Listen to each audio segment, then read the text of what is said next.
Amigos e amigas que me acompanham por essas nossas lives, graças a Deus estamos aqui para mais uma reflexão sobre a liturgia do domingo. É uma alegria nos encontrarmos mais uma vez. No sábado passado não pudemos fazer a live porque eu estava viajando, fui participar do encontro Semente de Vida Nova, na cidade de Itapeva, também na cidade de Sorocaba. Um encontro muito importante que tem como objetivo formar líderes cristãos para atuarem na sociedade, em todos os setores da sociedade, né? Seja na universidade, seja na política, seja na arte, na música, na ciência, enfim. Bem, mas hoje estamos aqui para refletir sobre esse 17º domingo do tempo comum. E a liturgia é muito bonita, muito importante, como sempre. Preparei aqui para nós uma reflexão baseada pelo menos em 3 documentos, né? Os comentários bíblicos, né, dos domingos, que é da Universidade de Navarra, do Opus Dei, também usando, evidentemente, a Bíblia, usando também as meditações, aquele livro maravilhoso de meditações diárias, enfim, para que a gente tenha uma compreensão do que a igreja quer nos mostrar na liturgia deste domingo. E vocês vão ver que é uma coisa muito profunda. Trata-se da divina providência. O tema central da liturgia é a divina providência. Bem, vamos pedir ao Senhor a sua graça, a sua bênção, a luz do Espírito Santo, para que a gente possa fazer aqui realmente uma boa meditação, uma boa reflexão. Vinde, Espírito Santo, enchei os corações dos vossos fiéis e acendei neles o fogo do vosso amor. Enviai, Senhor, o teu Santo Espírito, e tudo será criado, renovareis a face da terra.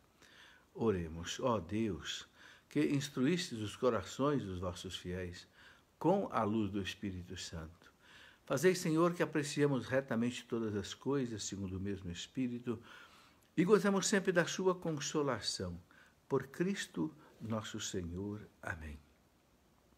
Eu quero pedir, junto com vocês todos, a Virgem Maria, nossa mãe, mãe da igreja, aquela que junto de Deus intercede por nós sem cessar, que interceda por nós de modo especial neste momento. Ave Maria, cheia de graça, o Senhor é convosco. Bendita sois vós entre as mulheres, e bendito é o fruto do vosso ventre, Jesus. Santa Maria, Mãe de Deus, rogai por nós, pecadores, agora e na hora de nossa morte. Amém. Glória ao Pai, ao Filho e ao Espírito Santo, como era no princípio, agora e sempre. Amém. Glorioso São José, rogai por nós. Em nome do Pai, e do Filho e do Espírito Santo. Amém. Bem, muito boa noite a todos vocês que estão chegando aí. Ângela, Eduardo, Maria do Amparo, Rita Chaga, muito boa noite a vocês todos, né?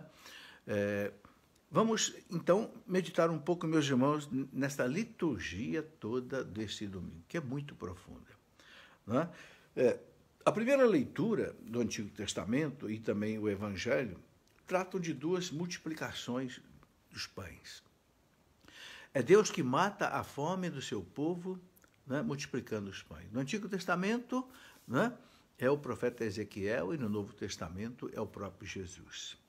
Depois temos o Salmo responsorial, o Salmo 144, um salmo de louvor, né? Um salmo de ação de graças a Deus, por tudo que Deus é. E depois temos também a segunda leitura, tirada da carta de São Paulo aos Efésios, capítulo 4, versículo de 1 até 5, onde São Paulo conclama a unidade da igreja, né? Tendo em vista o corpo místico de Cristo, que nos integra pela Eucaristia, então devemos ser um só coração, uma só alma, né? Uma unidade feita na diversidade. Bem, vamos começar colocando aqui a primeira leitura, que é muito interessante, que é tirada do 2º livro dos Reis, capítulo 4, versículo 42 a 44, são apenas 3 versículos, mas de uma profundidade muito grande, que eu queria que você prestasse bem atenção. Naqueles dias veio também um homem de Baal-Salisa, trazendo em seu alforge, né, a sua mochila, né, para Eliseu, o homem de Deus, pães dos primeiros frutos da terra, eram 20 pães de cevada e trigo novo. E Eliseu disse, né? Eliseu disse, dá ao povo para que coma. Mas o seu servo respondeu, como vou distribuir tão pouco para 100 pessoas? Ele tinha 100 pães de cevada e de trigo para 100 pessoas. Eliseu disse outra vez, dá ao povo para que coma, pois assim diz o Senhor, comerão e ainda sobrará. O homem distribuiu os pães e ainda sobrou, conforme a palavra do Senhor. Veja, é uma prefiguração, meus irmãos, exatamente daquilo que Jesus depois vai fazer na multiplicação dos pães. Não é? Interessante que esse homem que era lá desse lugar chamado Baal Salisa, né, ele pegou os pães, né, que eram os pães assim, dos sacerdotes. Né, conforme lá o livro do Levítico, capítulo 23, 17 e 18, eram aqueles pães consagrados que só os sacerdotes podiam comer. Mas os 100 profetas, que eram assim a comunidade de profetas de Eliseu, estava passando necessidade, né? Então, Eliseu manda que o homem pegue aqueles pães e dê para os 100. Eles disseram, mas 20 pães não vai dar para saciar a fome de 100 pessoas, né? Mas Eliseu disse, vai, entrega, né? E ainda vai sobrar. E foi feito e ainda sobrou. Né? Algumas coisas importantes a gente pode ver aí. Né? Interessante que Jesus depois vai fazer a multiplicação dos pães, narrado pelo menos 3 vezes nos evangelhos. Jesus preocupado com a fome do povo. Aquele povo que o acompanhava, que seguia a sua palavra, seguia seus ensinamentos, né? Precisava de Jesus ter também esse alimento no deserto. Né? E é impressionante que uma primeira comparação que a gente já pode fazer aí. Nesse episódio desse homem de Baal Salisa, ele com 20 pães, ele mata a fome de 100 pessoas. Né? Provavelmente uma comunidade de profetas, como havia antigamente. Só que Jesus, com 5 pãezinhos só, ele mata a fome de 5.000 pessoas. Veja, a diferença, um com 20 pães mata a fome de 100. Jesus com 5 mata a fome de 5.000. Mostra a abundância, o amor misericordioso de Jesus. Né? Bom, aí a gente vê, meus irmãos, a infinita misericórdia de Deus. E é por isso que o salmo de meditação, que aparece hoje, o Salmo 144, é um salmo de louvor. Os últimos salmos da Bíblia, né, que termina lá no Salmo 150, são salmos que louvam a Deus profundamente. Louvam a Deus, primeiro, pela grandeza de Deus, por aquilo que Deus é. Né? Onipotente, tudo pode, onisciente, tudo sabe. Não tem para ele passado, nem tem futuro. Para Deus é só presente. No presente ele sabe tudo. Não onisciente. E onipresente, está presente em toda parte, em todo lugar. Ninguém consegue se esconder de Deus, né?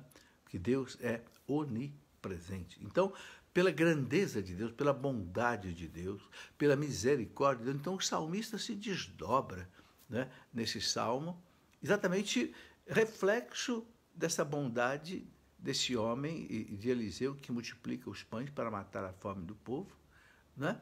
E que simboliza o quê? Deus que sacia o seu povo. Cristo que sacia o seu povo, que também para nós. Né? O pão que vem à nossa mesa, o almoço que vem à nossa mesa, é Deus quem nos dá. Fruto da terra e do trabalho do homem. Não é?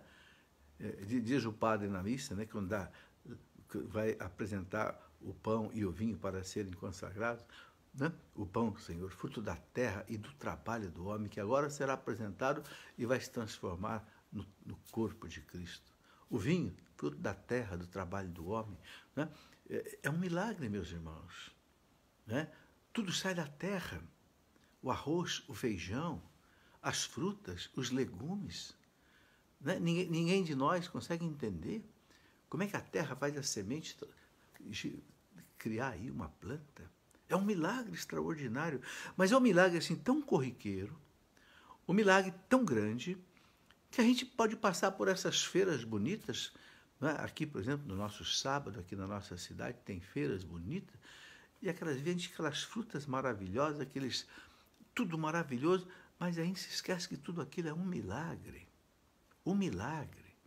Você pega uma banana que já vem, né, embrulhada numa casca que você tira com as mãos para comer, para protegê-la.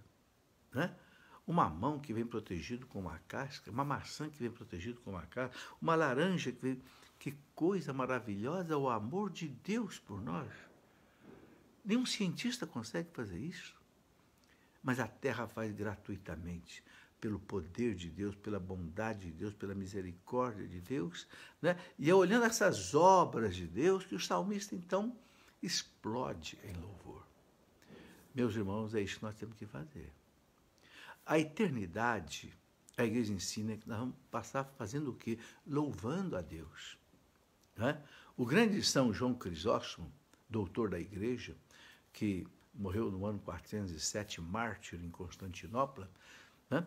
São João Crisóstomo dizia, quem louva, né, a Deus a cada dia, né, o louvará no dia eterno, na eternidade. Quem louva a Deus, né, a cada dia, o louvará no dia eterno. Por que o céu será um contemplar a Deus e o louvar a Deus sem cessar? Porque nós vamos ficar extasiados. Né? Se as maravilhas de Deus nesse mundo, meus irmãos, já nos deixam assim, atônitos. Quem consegue fazer uma fruta? Quem consegue fazer uma verdura? Quem consegue fazer, né, um ovo? Meu Deus, que nasce dentro de um animalzinho e dali gera a vida. É tudo milagre. É tudo milagre. Agora, se olhando para essas maravilhas de Deus, a gente já fica extasiado, meus irmãos. Eu pergunto, quando nós olharmos face a face para o próprio Deus, nós vamos ficar, como se diz aqui na terra, babando. Em êxtase. Mas um êxtase que não termina. Por que um êxtase que não termina? Um louvor que não termina. Porque Deus é infinito. E esse louvor é incessante, incessante, é infinito, porque Deus é infinito. Mas tem uma coisa que São João Crisóstomo diz, né? Quem louva, né, a Deus a cada dia, o louvará no dia eterno.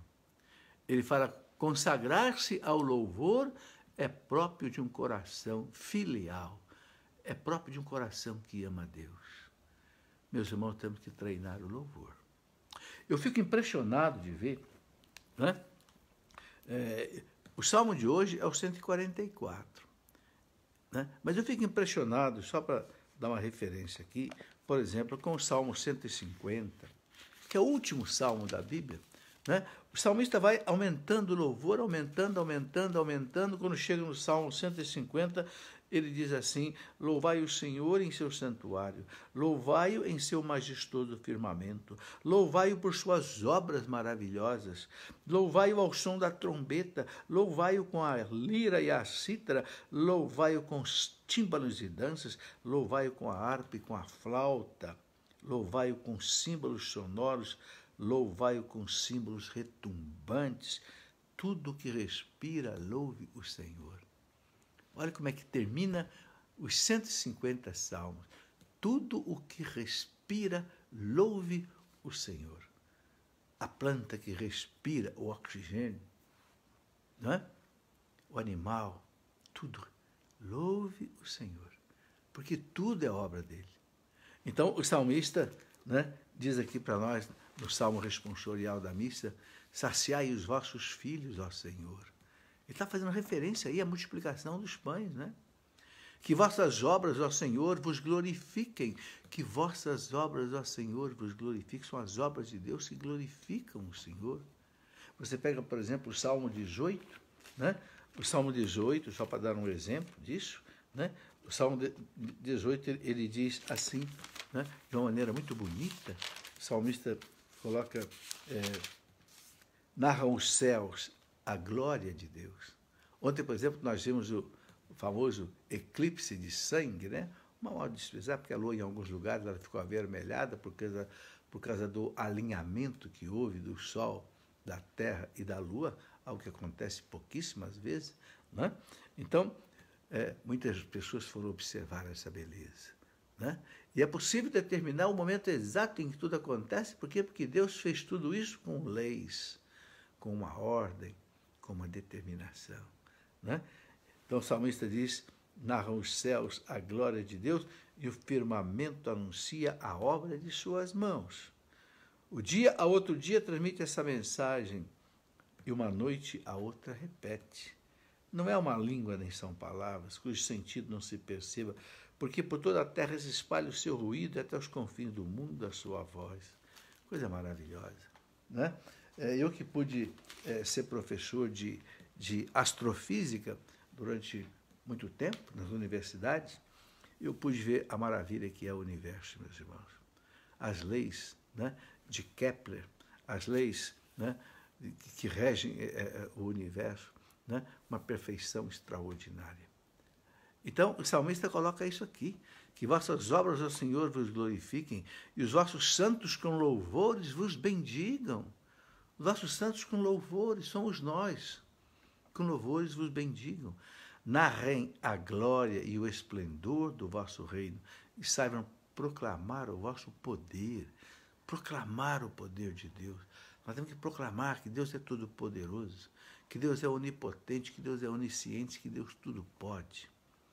Todos os olhos, ó Senhor, em vós esperam. É Ele que mantém tudo. Que beleza, meus irmãos. Ele dá comida para os passarinhos, Ele dá comida para os bois, Ele dá comida para os cães, que não trabalham, como diz Jesus, não colhem, não colocam alimento no celeiro, né? Ele diz, todos os olhos, ó Senhor, em vós esperam, e vós lhes dais no tempo certo o alimento, né? Que coisa bonita. Eu gosto de colocar aqui na minha casa, coloco ali de vez em quando um pedaço de laranja, um pedaço de mamão ou uma banana, eu vejo os passarinhos descerem ali para comer, né? Eu fico observando, né? Eles não plantam, não colhem, mas Deus os alimenta. Por isso que deu asa a eles, para que eles possam procurar o alimento. Nós não precisamos de asa, porque nós vamos no supermercado, nós vamos na feira, mas o passarinho precisa de asa. E Deus não quis dar asa para o homem. Deus me livre se Deus desse asa para o homem ia fazer muita anarquia, ia pular na casa dos outros, né? Sem asa o homem já faz tanta bobagem, então, né, para a cobra não se dá asa, né? Muito bem, e o salmista continua, né?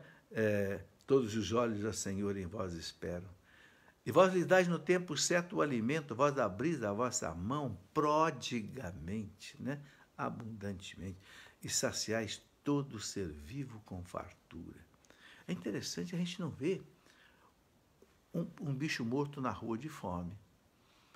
Às vezes eu encontro um pombo na rua morto que um carro atropelou, ou um cachorro morto que alguém atropelou, um gato morto, mas você não vê morrer de fome. Deus dá um alimento para eles. É impressionante, né? É justo o Senhor em seus caminhos. É outro motivo que nós louvamos a Deus, a sua justiça, né? É santo em toda a obra que ele faz. Ele está perto da pessoa que o invoca, a bondade, né? Deus que atende aquele que o invoca, de todo aquele que o invoca lealmente. É a providência divina. Por isso eu digo, o tema da liturgia de hoje é a providência divina, né? E o salmista retrata isso aí para nós, né? Pela grandeza de Deus, pela misericórdia de Deus, pela bondade de Deus nas obras, né? E Deus que cuida das suas criaturas. Aí está a providência divina. Bom, depois a gente vê o Evangelho. Que coisa maravilhosa o Evangelho. Evangelho de São João, capítulo 6, do versículo 1 até o versículo 15. Só que eu queria lembrar que esse capítulo 6 de São João, ele tem 71 versículos. É aquele Evangelho que depois Jesus vai falar da Eucaristia. Vai fazer o discurso da Eucaristia lá na sinagoga de Cafarnaum. Então Jesus primeiro, ele faz 2 grandes milagres. Primeiro, ele faz a multiplicação dos pães, para mostrar que ele tem um poder sobre o pão, né? O pão obedece a sua ordem, o pão se multiplica sobre o seu poder. Segundo, ele encontra com os discípulos andando sobre as águas. O que ele quer mostrar com isso? Ele tem o poder sobre o seu corpo, ele não afunda na água. Ou seja, ele é o Senhor da lei da gravidade. Ele é o Senhor da natureza. Né? Ele é o Senhor do seu corpo. E aí ele chega na cidade de Cafarnaum, na sinagoga de Cafarnaum, e faz aquele belíssimo discurso da Eucaristia. Né? Eu sou o pão vivo descido do céu. Né? Não sou como aquele maná do deserto que seus pais comeram e morreram. Não, eu sou o pão vivo descido do céu. Quem come a minha carne e bebe meu sangue viverá eternamente. E eu o ressuscitarei no último dia. É o pão da vida eterna, o pão que é penhor de vida eterna. Então ele faz aquele discurso maravilhoso, né? Quem come a minha carne e bebe meu sangue permanece em mim e eu nele, viverá por mim. E eu ressuscitarei no último dia. Mas Jesus sabia que esse discurso ia ser muito difícil. Tanto assim que nós sabemos muito bem que São João narra ali nesse mesmo capítulo 6 que o povo começou a abandoná-lo. Esse homem está louco. Falando em dar a comer a sua carne, o seu sangue, nós não somos, né, antropófagos. Né? Mas Jesus falava espiritualmente. Não entenderam. Até os apóstolos, né, acho que ameaçaram de ir embora. E Jesus fala para eles, vocês também não querem ir embora? Pode ir embora. Não vou voltar atrás, não. É isso mesmo, eu sou o pão descido do céu. Aí São Pedro, né? Senhor, a quem nós iremos? Só tu tens palavras de vida eterna. Que maravilha, São Pedro, a fé de São Pedro. Senhor, nós também não estamos entendendo nada. Mas nós cremos no Senhor. Aí está a diferença. Fé não é entender, fé é acreditar. Pedro lançou-se no coração de Jesus. Ok? Que coisa maravilhosa. Então, todo esse capítulo 6 é isto. A primeira parte que está na missa de hoje, que vai só os 15 primeiros versículos, narra só a multiplicação dos pães. Mas depois São João narra Jesus que sobe a montanha, de madrugada ele desce, encontra com os discípulos, caminhando sobre as águas, porque o mar estava tempestuoso, né? Até aquele episódio que Pedro, se é o Senhor mesmo, então que eu vá até o Senhor. E Jesus chama Pedro, e Pedro duvida e acaba afundando. É impressionante. Pedro, uma hora, manifesta uma fé extraordinária. Pedro, outra hora, manifesta uma fraqueza na fé. Mas Jesus foi preparando este homem. Aí, quando chega em Cafarnaum, na manhã seguinte, ele faz a beleza do discurso da Eucaristia. Então, aí, eu estou colocando isso para você entender o seguinte: a multiplicação dos pães que Jesus fez é uma prefiguração da Eucaristia. Ele vai falar da Eucaristia. Então, para ajudar a fraqueza nossa e a fraqueza do povo, ele faz 2 milagres. Um, ele multiplica os pães, para mostrar que ele tem poder sobre o pão. Outro, ele anda sobre as águas, para poder que ele tem poder sobre o seu corpo. Olha, se ele tem poder sobre o pão, se ele tem poder sobre o seu corpo, ele pode transformar o pão no seu corpo. Olha que pedagogia de Jesus. Antes dele falar, de fazer o discurso da Eucaristia, ele deixa esses 2 sinais. Multiplica os pães. O pão me obedece. Eu faço do pão o que eu quero. O meu corpo me obedece. O meu corpo não afunda quando eu não quero. Meu corpo se transfigura quando eu quero. Então eu posso transformar o pão no meu corpo. Que coisa maravilhosa esses sinais. Então, o nosso catecismo, eu gosto de lembrar isso, no parágrafo 1335, eu quero ler para você o nosso catecismo da Igreja Católica. Ele diz assim: o milagre da multiplicação dos pães, quando o Senhor proferiu a bênção, partiu e distribuiu os pães a seus discípulos para alimentar a multidão, prefigura a superabundância desse único pão de sua Eucaristia. Está aí, né? A multiplicação dos pães prefigura a Eucaristia. E o catecismo deixa bem claro aqui o milagre da multiplicação dos pães. Eu estou lendo isso porque eu já vi, infelizmente, um sacerdote dizer numa missa que não houve milagre. Não, houve só uma partilha.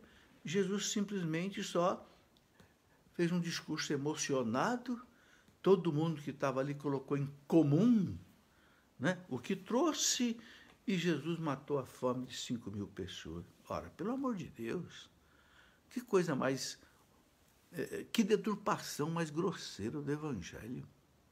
O texto está dizendo completamente diferente, ninguém tinha nada. Né? Eu quero ler aqui para a gente ver como não tem cabimento achar que não houve milagre. Né? Vamos ler. O texto diz assim: naquele tempo Jesus foi para o outro lado do mar da Galileia, também chamado de Tiberíades, o mar da Galileia. Uma grande multidão o seguia. Olha aí, uma grande multidão o seguia, porque via os sinais que ele operava em favor dos doentes. Então, o povo vai atrás de Jesus mesmo, né? Jesus subiu ao monte, sentou-se ali com os seus discípulos, estava próxima a Páscoa, a festa dos judeus. Levantando os olhos e vendo que uma grande multidão estava vindo ao seu encontro, Jesus disse a Filipe. Eu acho interessante como é que o evangelista narra os detalhes, dá o nome de cada evangelista. Disse a Filipe: onde vamos comprar pão para que eles possam comer? Quer dizer, não tinha pão. Filipe, onde é que nós vamos comprar pão? Né? Disse isso para pô-lo à prova, pois ele mesmo sabia muito bem o que ele ia fazer. Olha aqui, São João deixa claro, ele sabia que ele ia fazer um milagre, mas ele colocou Filipe à prova. Que prova é essa? Para saber se o Filipe e os apóstolos tinham fé nele, acreditavam nele. Não é? Interessante isso. Filipe respondeu: nem 200 moedas de prata bastariam para dar um pedaço de pão a cada um. Olha, aqui a gente pode fazer um cálculo. Filipe está dizendo para o Senhor: nem 200 moedas de pão, moedas de prata, seriam suficientes para comprar pão para essa multidão toda. Aqui a gente pode fazer um cálculo. Uma moeda de prata era mais ou menos o preço de um salário de um trabalhador naquele tempo. Vamos chutar aí um trabalhador braçal aí? Vamos colocar aí para fazer uma conta bem simples. Vamos colocar aí R$100 por dia. Então, Filipe disse que nem 200 moedas seriam suficientes. Então, 200 vezes 100, nós vamos ter aí R$20.000. Ok? Mais ou menos. Eu pergunto a você, quantos pães dá para comprar com R$20.000? O pãozinho hoje está caro, né? Vamos chutar aí R$1 por cada pão. Então, compraríamos 20.000 pães. Então, Filipe está dizendo: Senhor, nem 20.000 pães é suficiente para matar a fome desse povo. Quer dizer, tinha muita gente, né? É por isso que o Evangelho fala em 5.000 homens, sem contar as mulheres e crianças. Quer dizer, você pode colocar aí pelo menos 10.000. Então, o Filipe está pensando assim: bom, 20.000 pães, vai dar 2 pães para cada um, é pouco. Ele não sabia o que Jesus ia fazer, né? Aí continua o texto dizendo o seguinte: um dos discípulos, André, o irmão de Simão Pedro, disse: está aqui um menino com 5 pães de cevada e 2 peixes. Mas o que é isso para tanta gente? Quer dizer, ninguém tinha nada mesmo. Esse negócio de que houve partilha, colocar tudo em comum, balela. Isso é coisa de gente da teologia da libertação, que quer esconder o milagre de Jesus e que só sabe falar de partilha. Houve partilha, sim. Mas antes da partilha, meu irmão, houve um grande milagre, onde Jesus mostra a sua divindade, mostra o seu poder, prepara para a Eucaristia. Né? E eu acho maravilhoso aqui que esse menino, diz aqui, né, André, né, tem aqui um menino, olha que bonito, né, com 5 pães de cevada e 2 peixes. E que menino bom, né? Esse menino podia esconder aqueles 5 pãezinhos ali, aqueles peixinhos, não dá para ninguém, porque estava todo mundo com fome. Mas que coração desse menino. O menino oferece os 5 pães. Eu fico até emocionado de ver isso. Oferece aqueles peixinhos. Assim como lá, aquele homem lá de Baal Salisa, lá do profeta Ezequiel, né? Que estava aquela penúria, aquela fome, ele tinha lá 20 pães de cevada Ele podia esconder aqueles pães de cevada, não, mas ele leva para o profeta Eliseu, para o profeta matar a fome daqueles 100 homens que deviam ser profetas com ele ali. É o desprendimento, a generosidade, mesmo na hora difícil. Interessante notar isso no Evangelho. Né? Eu acho interessante o detalhe com que São João coloca um menino. Coloca aí 5 pães, coloca 5 peixes. Meus irmãos, isso faz a gente pensar. Né? Com esses 5 pãezinhos, Jesus matou a fome de 5.000. Que conclusão nós tiramos daí? Muitas conclusões. Primeiro, Deus, ele pode fazer tudo sozinho. Ele pode tirar tudo, mas ele quer a nossa contribuição.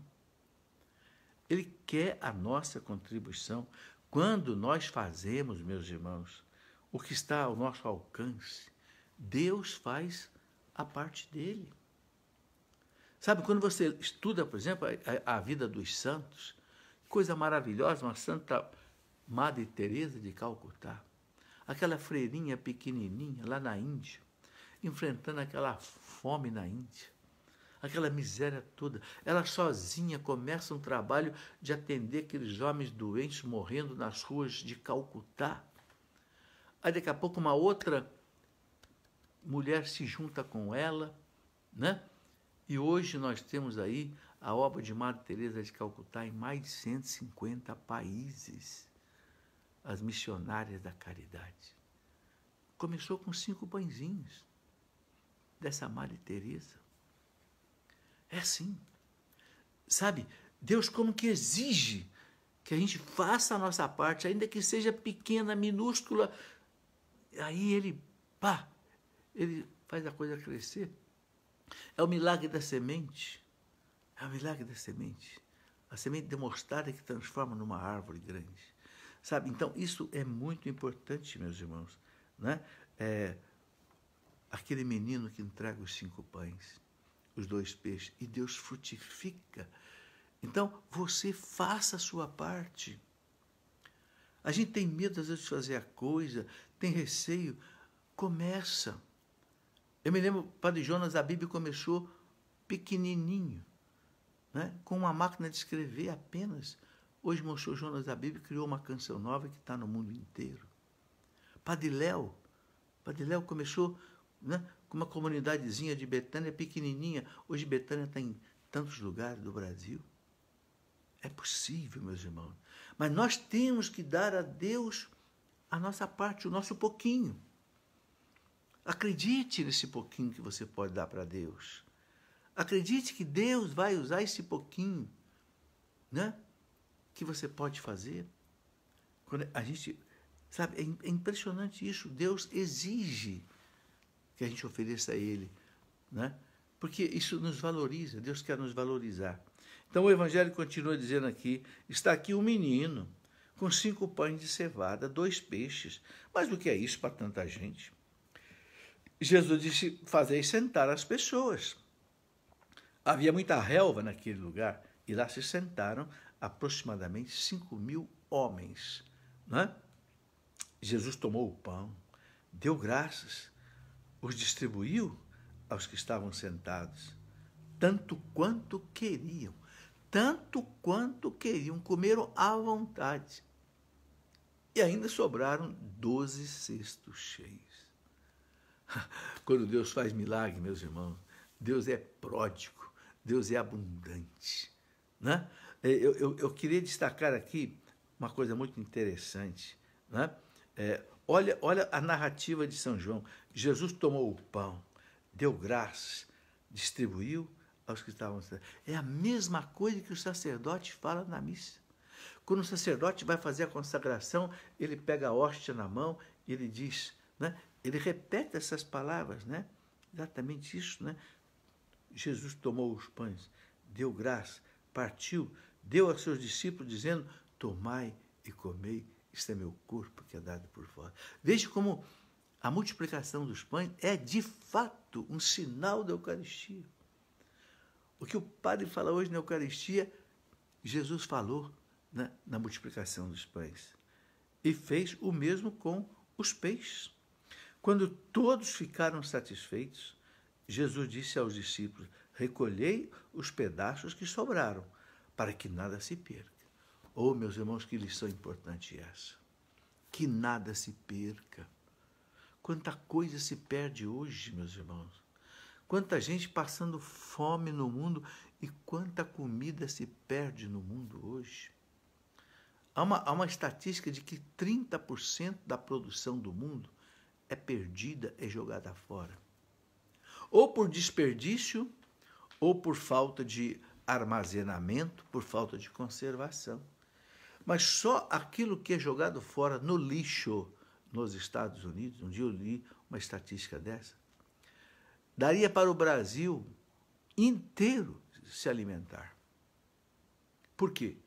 Porque tudo que sobra vai para o lixo. É brincadeira. E o mundo passando fome do outro lado. Então, Jesus fala, não se perca nada. Bem, a gente não pode mudar essas coisas com as nossas atividades, mas pelo menos cada um de nós, diante de Deus, pode deixar de ser consumista, né? Pode deixar de jogar um pedaço de pão fora. Não dá para comer? Sujou? Dá para um animal comer. Dá para o passarinho comer. Não ponha no lixo. Não ponha comida no lixo. É uma verdadeira profanação jogar comida no lixo, né? Com tanta gente passando fome, ok? E não é só comida. É tudo que sobra, a roupa que sobra, o móvel que sobra, não é? Sabe, meus irmãos, se cada um pudesse dar um pouco daquilo que tem para os outros, não haveria fome no mundo. Não haveria fome no mundo.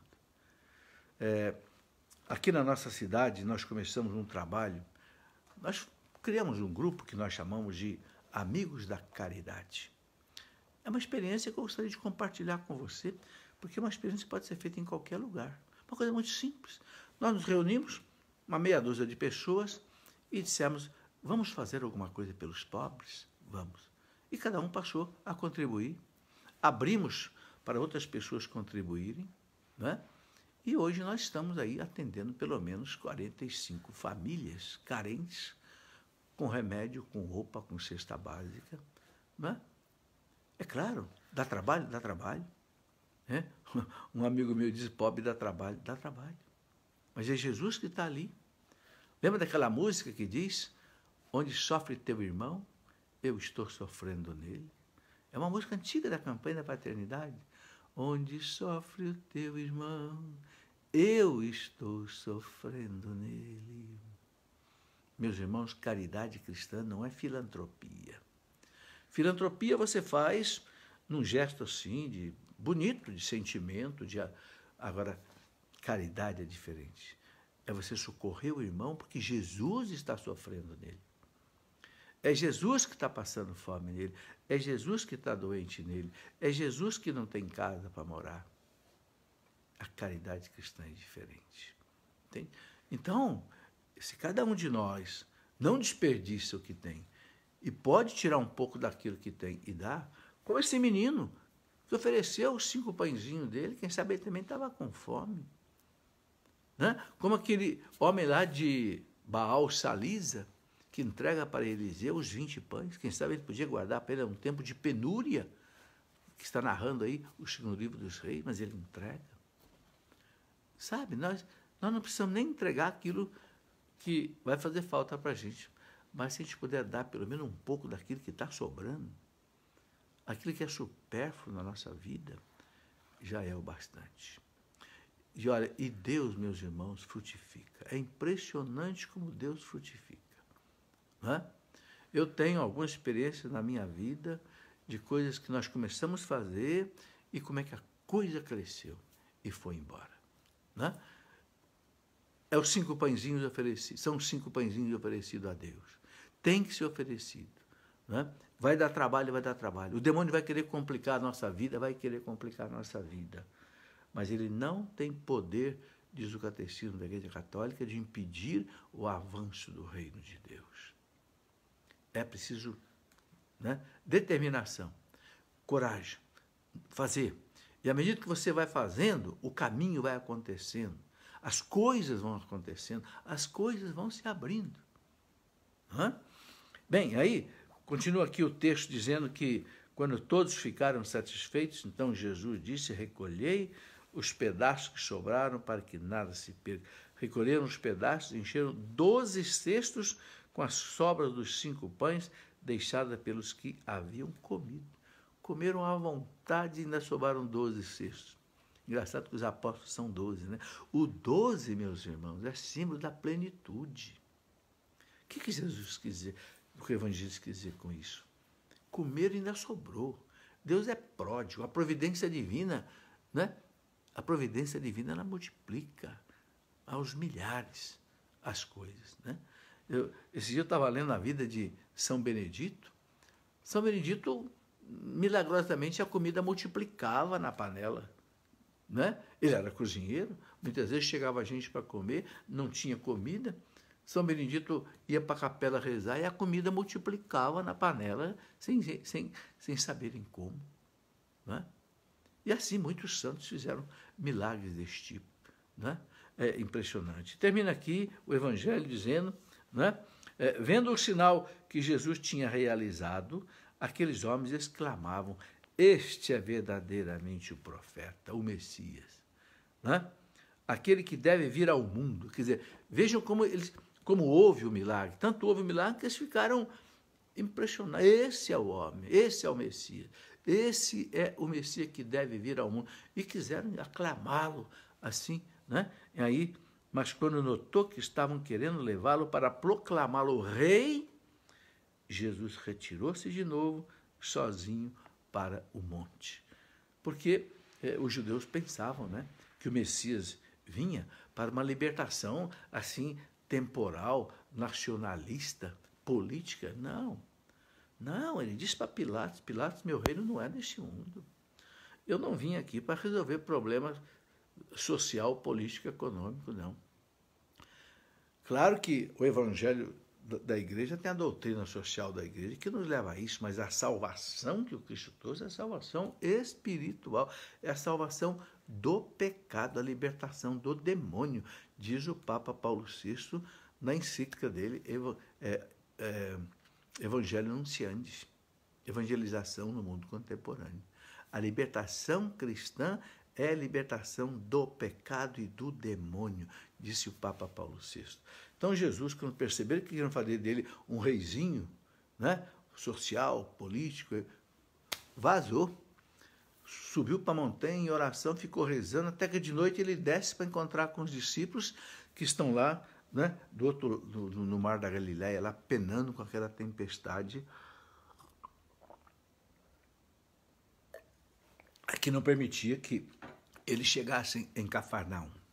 Bem, então aí termina o Evangelho. Então, recapitulando, meus irmãos, o Catecismo da Igreja, no parágrafo 1335, deixa claro: houve um milagre que é uma prefiguração da Eucaristia, né? E Cristo quis também matar a fome, né, dos seus discípulos.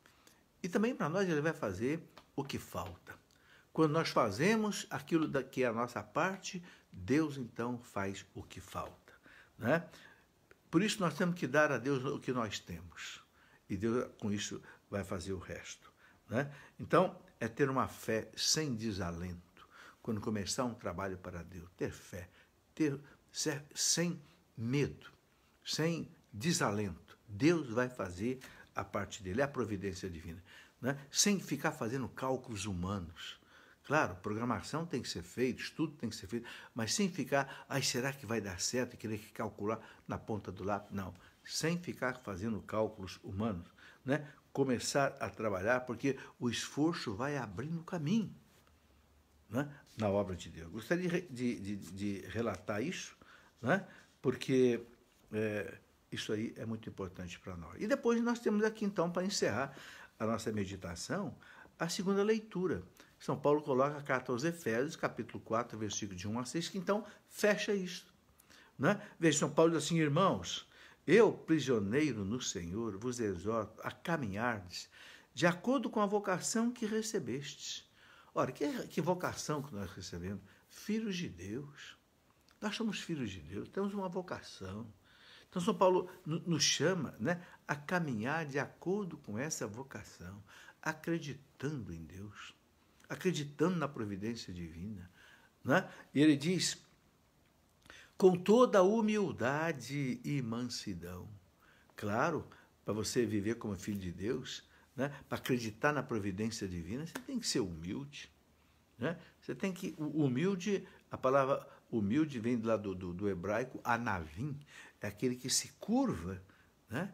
Ou seja, ele sabe que ele não tem poder, e Deus tem todo o poder, né? É o anavim. Né? Então, a humildade, a mansidão. Né? E aí São Paulo leva isso também para o relacionamento com os irmãos. Suportai-vos uns aos outros com paciência no amor. Por quê? Porque nós somos a família de Deus. Nós somos o corpo de Cristo. Eu acho interessante essa expressão que São Paulo usa, suportai-vos uns aos outros. Ou seja, São Paulo sabe que um irrita o outro. Não é? Um deixa o outro irritado às vezes, mas São Paulo fala, suportai-vos uns aos outros. Mas aí ele fala como, né? Com paciência no amor. Temos que ter paciência, meus irmãos. Sabe, a nossa igreja, né, é uma igreja que tem santos e que tem pecadores. A nossa igreja é uma igreja que tem pessoas simpáticas e tem pessoas antipáticas. Tem pessoas inteligentes e tem pessoas menos inteligentes. São Paulo fala, suportai-vos uns aos outros, porque é o corpo de Cristo, unido pelo sacramento da Eucaristia, que o Cristo instituiu aí, né? No amor. Então, São Paulo... E aí ele coloca, né? Aplicai-vos, pois, a guardar a unidade do Espírito no vínculo da paz. Guardar a unidade do Espírito. Meus irmãos, a coisa mais importante para o reino de Deus, para a igreja, é a unidade. A gente sabe disso. Mas Jesus deixou muito bem claro, lá na oração sacerdotal dele, do Evangelho de São João, capítulo 17, Pai, que eles sejam um, Pai. Como eu e tu somos um, para que o mundo creia que tu me enviaste. Jesus deixa claro, meus irmãos, que o mundo só vai acreditar nele se nós dermos testemunho de unidade.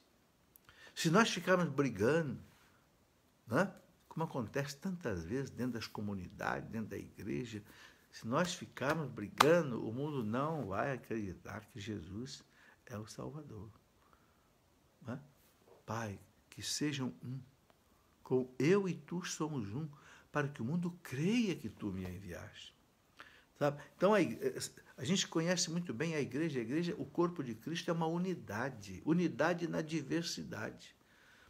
Né? Jesus compara a igreja como a árvore. Eu sou o tronco, vocês são os ramos. Né? Se o ramo se desprender do tronco, ele morre e não dá fruto, porque sem mim nada podeis fazer. Mas São Paulo compara com, quando ele quer falar da unidade da igreja, na diversidade, São Paulo compara com o organismo. São Paulo compara o Cristo a cabeça e nós o corpo, os membros. Mas aí São Paulo fala muito bonito, né? A cabeça não pode dizer para os pés, eu não preciso de você. O olho não pode dizer para o ouvido, eu não preciso de você. Claro que precisa. Né? E São Paulo fala que os órgãos mais insignificantes são aqueles que Deus cobriu de mais carinho de proteção. Veja como o nosso corpo, é uma comparação muito boa que São Paulo faz, né? Nós temos um cérebro que comanda tudo, mas esse cérebro comanda uma infinidade de órgãos. É os músculos, é o sangue, é o coração, é o pulmão, são os rins, o fígado, o baço, isso, mais aquilo, todo o sistema endocrinológico, hormonal, né? Tudo obedecendo o cérebro. A cabeça que é o Cristo, né? Mas cada um com a sua finalidade. Agora, você já pensou se esses órgãos ficarem brigando um com o outro? Você já pensou se o olho ficar brigando com o ouvido? Se o olho ficar brigando com a boca? Se a mão ficar brigando com os pés? Você já pensou se a mão ficar cortando o braço, a perna aí? Acaba o corpo. É o que acontece com o corpo de Cristo quando não tem unidade. quando nós ficamos brigando por rivalidade, né? Por picuinha, né? Picuinha, invejinha, ciúmezinho, porque ele foi preferido a mim, porque ele foi escolhido e eu não fui. Ora, pelo amor de Deus. Por isso que São Paulo fala, viver na humildade e na mansidão. Humildade, meus irmãos, é querer o último lugar. No meu reino de Jesus, os últimos serão os primeiros.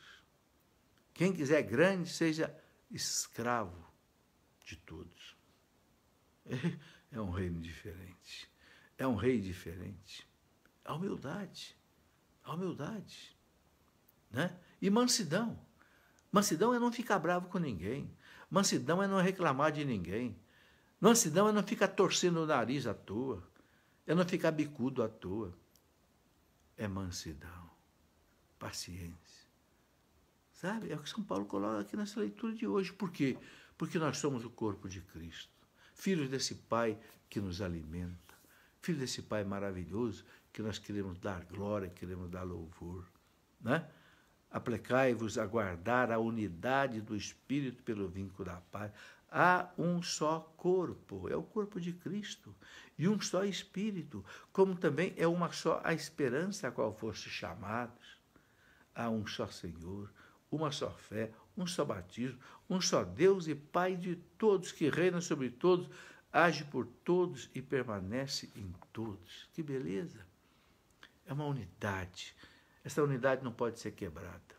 Um só fé, um só batismo, um só Espírito, uma só família de Deus, uma só igreja, né?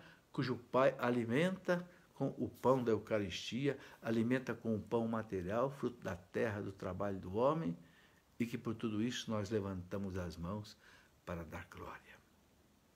E eu quero terminar, meus irmãos, colocando o seguinte: eu não sei se vocês todos entendem o que é mais importante na Santa Missa.